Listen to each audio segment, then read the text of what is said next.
உள்ளம் வீழ்ந்ததா தூக்கி நிறுத்தடா, உடலும் சோர்ந்ததா மேலும் வருத்தடா, கள்ள மாந்தராம் கயவர் நடுவிலே உழைப்பின் நடுவிலே மகிழ்ச்சி முடிவிலே என்ற பாவர்லேறு பெருஞ்சித்திரனாரின் ஊக்க வரிகளோடு, அரசியல் என்பது மக்களை வைத்து பிழைக்க அல்ல, அது மக்களுக்காக உழைக்க என்ற முழக்கத்தை முன்னிறுத்தி தொடர்ந்து 15 ஆண்டு காலமாக இந்த அரசியல் களத்தில் நாம் தமிழர் கட்சி நின்று கொண்டிருக்குது.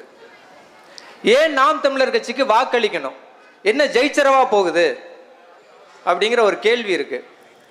சில விஷயங்களை ஜெயிக்கிறதுக்காகவோ தோக்கிறதுக்காகவோ செய்யறது இல்லை. அது ஒரு காலத்தின் கடமை, கட்டாயம்.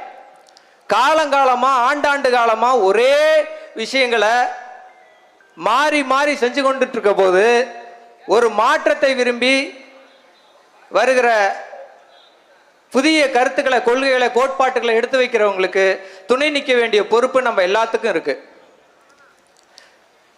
இந்த தேர்தல் நாம் தமிழர் கட்சிக்கு மிகப்பெரிய ஒரு புதிய பாய்ச்சல். ஏன் நாம் தமிழர் கட்சி தொடர்ந்து களத்தில் நிற்குது?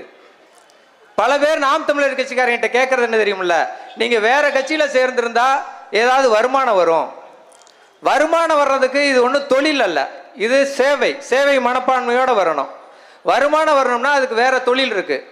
இன்னைக்கு அரசியலில் சேர்ந்து அவர் பெரிய ஆள் ஆயிட்டாரு, நிறைய சம்பாரிச்சிட்டாரு. அரசியலில் சேர்ந்து வருமானம் வந்துச்சுன்னா அது சம்பாத்தியம் இல்லை, அது கொலை, கொள்ளை, பித்தலாட்டம், அப்படிதான் பணம் வர்றதுக்கான அடையாளம் அது. கரூர் அரசியல்னாலே ஒரு புதிய தமிழ்நாடு அளவில் பேசப்படுற ஒரு தொகுதி. இந்த பக்கம் செந்தில் பாலாஜி, இந்த பக்கம் விஜயபாஸ்கர். செந்தில் பாலாஜி, விஜயபாஸ்கர், செந்தில் பாஸ்கர், விஜய பாலாஜி, இப்படி வச்சுக்கோங்க. ரெண்டு பேர்த்துக்கும் புதிய மாற்றம்லாம் ஒன்றும் இல்லை. இவர் இல்லை, இவர் செய்யாததை அவர் செய்வார், அவர் செய்யாத இவர் செய்வார். மாறி மாறி ஒரு தட்டில் சாப்பாடு போட்டு சாப்பிட்றோம், அது கெட்டு போயிடுது. உடனே அதை விட்டுட்டு அடுத்த தட்டுக்கு போகிறோம், அதை சாப்பிட்டுட்டு இருக்கும்போது அதுவும் கெட்டு போயிடுது. ஆனால் இந்த கெட்டு போன தட்டு காஞ்சு போச்சு. இப்போ கெட்டு போனதுக்கு காஞ்சு போனது பரவாயில்லன்னு திரும்பவும் அதே கெட்டு போன கேவலப்பட்ட தட்டிலேயே திரும்ப சாப்பிட்றோம். திரும்பவும் 5 வருஷம் கழிச்சு இங்கிட்டு வர்றோம். இப்படியே 5 வருஷம் மாறி மாறி மாறி மாறி. போன தடவை திமுகவை ஏன் தேர்ந்தெடுத்தோம்? அதிமுக மேல இருக்கிற வெறுப்பு, அதிருப்தி. காசு கொடுக்காம இவங்கனால ஜெயிக்கவே முடியாதுங்க. சவால் விடுது, எல்லாரும் சவால் விட்டாங்க, அவர் காசு கொடுக்காம ஜெயிப்பாரான்னு. அவர் சவாலுக்கெல்லாம் வரமாட்டார், அதுக்கெல்லாம் தேவையே இல்லை. நான் காசு கொடுக்குறேன், இந்த மக்கள் ஏமாறுறாங்க, திரும்ப திரும்ப திரும்ப திரும்ப இவங்களை ஏமாற்ற முடியும் என்னால. ஏங்க நல்லா நினைச்சு பாருங்க, இங்க விட்டுட்டு இன்னொரு பக்கம் போறதுக்கான காரணம் என்னங்க? நான் இந்த மக்களுக்கு இது செய்யல, அது ரோடு இல்லையா, தண்ணி இல்லையா, அந்த பிரச்சனை எல்லாமே இருக்குது. காரணம் காசு தான் அடிப்படை, பரிசு பொருள் தான் அடிப்படை. அதை கொடுத்தா இவங்க ஏமாந்துருவாங்க, எங்களுக்கு ஓட்டு போட்டுருவாங்க தான் 2 பேரும் கங்கணம் கட்டிக்கிட்டு திரிகிறாங்க. நாம் தமிழர் கட்சி மட்டும்தான் தொடர்ந்து களத்தில் நேர் வழியில மக்களை சந்திச்சு சந்திச்சு சந்திச்சு உங்க முன்னாடி வாக்குக்கு இலவசம் எதுவும் இல்லை, நாங்கள் நேர்மையாக தேர்தலை சந்திக்கிறோன்னு உங்க முன்னாடி நிற்கிறோம். தயவு செஞ்சு இந்த முறை நீங்கள் நாம் தமிழர் கட்சிக்கு வாக்கு அளித்தாலும் சரி, வாக்கு அளிக்கலாலும் சரி, எங்களோட பிறவி கடன் களத்தில் நிற்கிறது, இந்த மக்களுக்கு விழிப்புணர்வை ஏற்படுத்துறது, அது எங்களுக்கு ஆத்ம திருப்தி. நீங்கள் வாக்களிக்கிறதும் வாக்களிக்காதும் உங்களோட தனிப்பட்ட விருப்பு வெறுப்பை சார்ந்தது. நாங்கள் யாரையும் தனிப்பட்ட நபரை விமர்சிக்க விரும்புறதில்லை. ஆனால் பொதுத்தளத்துக்கு வந்த எல்லா மனிதனும் விமர்சனத்துக்கு உட்பட்டவன் தான், அதுக்கு பதில் சொல்லியே தீர வேண்டும். இதே நீங்கள் ஒவ்வொரு ஊர்லேயும் உங்கள் பிரச்சனையை சொல்லி மணல் கொள்ள இருக்கு, இதே 2 ஸ்டே வாங்கியிருக்கோம், 10 குவாரி இருந்துச்சு, 10,000 பேர் திரட்டி தடுத்தோம். நம்ம ஆற்றுல கடந்து ஆற்று மணல் தானே நினைக்கிறோம். இன்னைக்கு எவ்வளோ பேருங்க கேன்சரில் சுற்றிட்டு இருக்கீங்க? ஒவ்வொரு அப்பார்ட்மெண்ட்லேயும் ஒருத்தர் கேன்சர் இருக்கு, ஒவ்வொரு தெருவுலையும் 2 பேர் கேன்சரில் இருந்துட்டு இருக்காங்க. கொஞ்சமாவது ஒரு ஈவு இறக்கமே இல்லாமல் கொள்ளையடிச்சிட்டு இருக்காங்க எல்லாரும். அந்த பணத்தினால பிரச்சனை இல்லைங்க, இவங்க கொள்ளையடிக்கிறதுனால ஏற்படுற சிக்கல்கள் இருக்குல்ல. இந்த மணல்னால இங்கே இருக்கிற தண்ணி சுத்திகரிக்கப்படலை. ஐஐடி மாணவர்கள் இந்த காவேரி ஆற்று தண்ணி குடிக்கிறதுக்கே தகுதியற்ற தண்ணின்னு சொல்லிட்டு போயிட்டாங்க ஆய்வில். இன்னமும் வெக்கம் இல்லாம கரூர்காரங்க நம்ம இப்படியே சுத்திக்கிட்டு இருக்கோம். ஜாதி பெருமை பேசுவானுங்க, இங்க ஜாதி பெருமை. எந்த ஜாதிக்காரங்க காசு இப்ப சவால் விடுறாங்க, எவங்க உயர்ந்த ஜாதின்னு சொல்லட்டுமா? ஜாதி பெருமை பேசுற எவனா இருந்தாலும் இந்த சவாலுக்கு ஒத்துக்கிறீங்களா? என் ஜாதி காசு வாங்காது, நேர்மையா தேர்தலை சந்திக்கிறேன், சவாலோட சொல்லுங்க, ஒரு ஜாதிக்காரன. நீ நேர்மையாரு, அவன் உன்னுடைய நேர்மையை தான் விலை பேசுறான். நீ நேர்மையா இருக்கிற, மக்கள் நேர்மையா இருக்கிறதா இங்க இருக்கிற பிரச்சனை. காரணம், நான் காசு வாங்கிட்டேன்னா அவனுக்கு உண்மையா இருக்கணும். அந்த காசே திருட்டு காசு, பாவப்பட்ட காசு, கொள்ளையடிக்கப்பட்ட காசு, யார் வயிற்றுலயும் அடிச்ச காசு. அந்த காசு நம்ம பாவத்தை கொண்டு வீட்டில் நம்ம பிள்ளைக்கு கொடுத்தோம்னா அந்த பாவம் நம்ம குடும்பத்துக்கு சும்மா விடுமா? நேற்றுக்கு முதலமைச்சர் ஸ்டாலின் வந்து யாரை போய் பார்த்தாரு?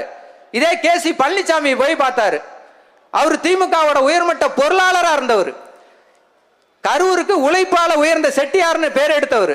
கடைசி அந்த உழைப்பாளிய மணல் கொள்ளைக்கு பயன்படுத்தி இதே ஜெயலலிதா அம்மா கரூர் வந்த போது இவர் கேசிபி இல்ல ஜேசிபின்னு சொல்லிட்டு போனாங்க, மணல் ஜேசிபின்னு. அவர் கடைசியா சோத்துக்கே வழி இல்லாம இன்னைக்கு படுத்திருக்காரு. கேட்டு பாருங்க, அந்த சமூகத்தில் இருக்கவங்களை கேட்டு பாருங்க. நான் ஒன்னும் இல்லைன்னு சொல்லல, ஆனா அவரை போய் பார்த்தாரு. இதே குப்பம் ஜெகநாதன் ஒன்றிய செயலாளர், திமுகவோட ஒன்றிய செயலாளர் குப்பம் ஜெகநாதனை மணல் கொள்ளையர்கள் வண்டி ஏத்தி டாடா ஏசி ஏத்தி கொன்னானுங்க. அவரை போய் இதுவரைக்கும் இந்த திமுக காரங்க பார்க்கலீங்க. இதே செந்தில் பாலாஜி, அரவக்குறிச்சி சேர்ந்த இளங்கோ அவர்களோ ஸ்டாலின் அவர்களோ பார்த்திருக்காங்களா? அவர் இதே இந்த கனிம வள கொள்ளைக்கு ஏத்து போராடினாரு இதே திமுக காரரு. காரணம், அதே உங்க கட்சிக்காரன் தான். என் மாப்பிள்ள செந்தில் பாலாஜி மூச்சுக்கு 300 தடவை சொல்லுவார். அந்த ஆள் செத்ததுக்கு போய் எட்டி கூட பார்க்கல, கொலை பண்ணிட்டானுங்க. நீ குடிக்கிற தண்ணிக்கு நான் குடிக்கிற தண்ணிக்கும் தாங்க அந்த ஆள் போராடினா. வெக்கங்கட்ட போய் வீட்லயே படுத்து கிடக்குறானுங்க. அவனால வந்த தண்ணி நீ குடிக்க கூடாது. ஒரு உசுறு என்ன உங்களுக்கு இழிச்சு வாயினா போச்சா? காசு காசு காசுன்னு வாரிட்டு போறானுங்க. நீங்களும் அப்படி இருக்கிறதுல தாங்க வருத்தமா இருக்கு. அவனுக்கு கொடுக்க இதே ஒரு எங்க ஊர்ல சேலையை கொண்டாந்து போட்டு போனானுங்க வீட்டுக்கு. ஏன்டா உன் பொண்டாட்டிக்கு எவனோ ஒருத்தன் சேலை கொடுக்குறான்டான்னு கேட்டேன். கோவம் வந்துச்சுங்க அவனுக்கு. இந்த கேள்வியில நியாயம் இருக்கா இல்லையாங்க? ஒரு சேலை கூட என் பொண்டாட்டிக்கு வாங்க பிடிக்க முடியாத நிலையில வச்சிருக்கவன் யாருங்க? இல்ல நான் அந்த வக்கட்டு போய் நிக்கிறோமா? கேவலங்க. இந்த நிலையில மாறாம கரூர்காரங்க தாங்க ஒட்டுமொத்த தமிழ்நாட்டுக்கு கேவலமானவனுங்க. இல்லைன்னு மறுக்க சொல்லுங்க. இல்லைன்னு மறுக்கிறவங்க மட்டும் முன்னாடி வாங்க. பேசவே கேவலமா இருக்கு. கரூர் பெருமை பீத்திக்கிறோம். எவனாவது கரூர்காரன்னு போய் பெருமை பீத்துங்க. வெளியூர்ல போய் கோவை தெற்குல நீ காசு கொடுக்காம நின்று காட்டுங்க. இல்ல இங்க வாங்க, காசு கொடுக்காம ஓட்டுக்கு பரிசு பொருள் கொடுக்காம என்னால் நேர்மையா மக்கள்கிட்ட ஜெயிச்சு காட்ட முடியும் சவால் விடு.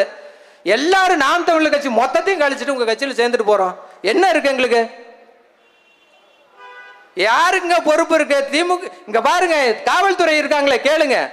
கஞ்சா விக்கலையாங்க? ஏன்னா போலீஸ்காரனா இந்த ஊர்ல கஞ்சா இல்லையானா? வெடி தண்ணி போட்டு சுத்துறானுங்கண்ணா. பொம்பளை பிள்ளைங்க ரோட்ல போக முடியல.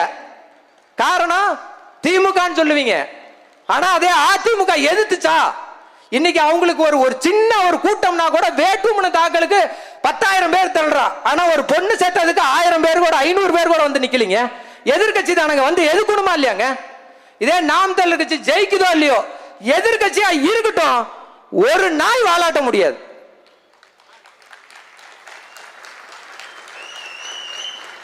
ஒரு பயம் வரணுங்க ஒருத்தனுக்கு. நீ போடுற ஓட்டு, இந்த போட்டு ஓட்டா வீணா போகுதுன்னு நீ நினைக்கிற. வீணா போகுதுன்னாலும் குப்பையில போட்டாலும் அளந்து போடுன்னு சொல்லுவாங்க. அந்த போட்டை நீங்க நாம் தமிழர் கட்சிக்கு போட்டு ஒரு தெருவுல 10 பேர் மட்டும் திமிரா நடப்பான். 10 பேர் மட்டும் திமிரா நடப்பான். நீங்க ஓட்டுக்கு காசு வாங்காம பரிசு பொருள் வாங்காம உங்க தெருவுல இருங்க. உங்க மேல எவ்வளவு மரியாதை இந்த தெருவுக்காரன் செலுத்துறான்னு மட்டும் பாருங்க. திமிரு வரும் உனக்கு. அப்போ ஒரு திமிரு இருக்கும். நான் நேர்மையானவன்டா, நான் உழைச்சு சம்பாதிக்கிறேன்டா. இந்த கரூர்ல டெக்ஸ்டைலும் பைனான்ஸ்காரர் வச்சிருக்கவங்க பூரா நேர்மையை பத்தி பாடம் எடுப்பாங்க. ஆனா தான் தொழிலாளர் நேர்மையா இருக்கணும்பாங்க. ஆனா அவங்க காசு வாங்காம இருக்கணும். இதே தொழிலாளர்கள் முதலாளி நேர்மையா இருக்கணும்னு நினைக்கிறாரு. ஆனா அவரு உண்மையா இருக்கணும். இந்த சமூகத்துக்கு நீ வாங்குற காசு இந்த சமூகத்துக்கான கேட விளைவிக்கிற ஒரு சூழல். தயவு செஞ்சு திரும்ப என்னடா இதவே காசு கொடுக்கறத பத்தியே பேசுறானுங்களே நினைக்காதீங்க. வேற எந்த பிரச்சனையும் கரூருக்கும் கிடையாது, தமிழகத்துக்கும் கிடையாது. ஒரே ஒரு பிரச்சனை, காசை வாங்கிட்டு ஓட்டு போடுற இந்த மக்கள் தான் நான் குற்றச்சாட்டுறேன். மக்களை குறை சொல்லாதீங்க, ஓட்டு விழுவாதுன்னு சொல்லுவாங்க. அதெல்லாம் இல்லை. உண்மையை சொல்றதுக்கு எங்க வேணாலும் தயக்கம் தேவையில்லை. தயவு செஞ்சு நாம் தமிழர் கட்சிக்கு வாக்களிச்சு எங்களை வெற்றி பெற செய்யுமாறு பேரன்போடு கேட்டுக்கொள்கிறோம். கரூரின் மருத்துவர் ஐயா திரு கருப்பையா அவர்களுக்கு மற்றும் மற்ற வேட்பாளர்களுக்கு உங்களது வாக்கை செலுத்தி வெற்றி பெற செய்யுமாறு பேரன்போடு கேட்டுக்கொண்டு விடைபெறுகிறேன். நன்றி.